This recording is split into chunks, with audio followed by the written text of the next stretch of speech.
ज्यांच्यामुळे मुलींना शिक्षण मिळालं, सावित्रीबाई फुले यांची प्रेरणादायी कहाणी.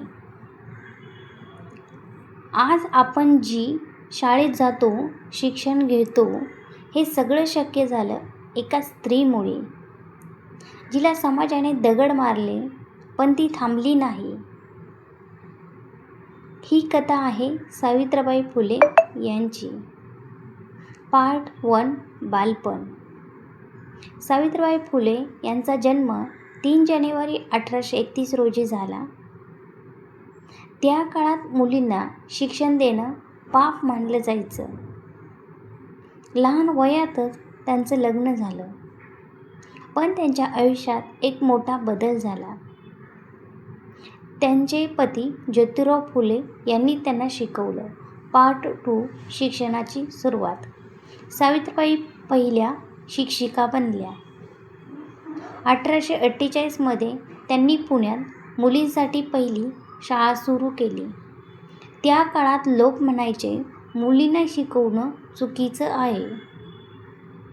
पण सावित्रीबाई म्हणाल्या, शिक्षण हे प्रत्येकाच्या हक्काचं आहे. पार्ट 3. संघर्ष.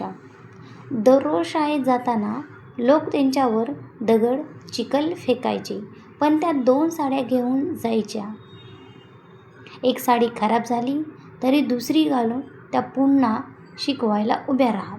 इतक्या अपमानानंतरही त्या कधी थांबल्या नाहीत. पार्ट 4. समाजासाठी काम. सावित्रीबाईंनी विधवा महिलांसाठी आश्रम सुरू केला. बालविवाह, अन्याय याविरुद्ध आवाज उठवला. त्या फक्त शिक्षिका नव्हत्या, त्या एक क्रांतिकारी महिला होत्या.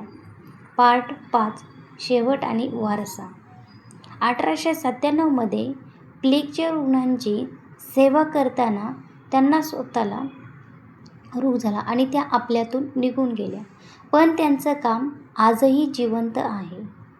जर सावित्रीबाई नसत्या तर आज लाखो मुलींना कसलंच शिक्षण मिळालं नसतं. म्हणूनच त्यांच्या संघर्षाला सलाम करा. व्हिडिओ आवडला तर लाईक, शेअर अँड सबस्क्राईब नक्की करा. Thanks for watching video.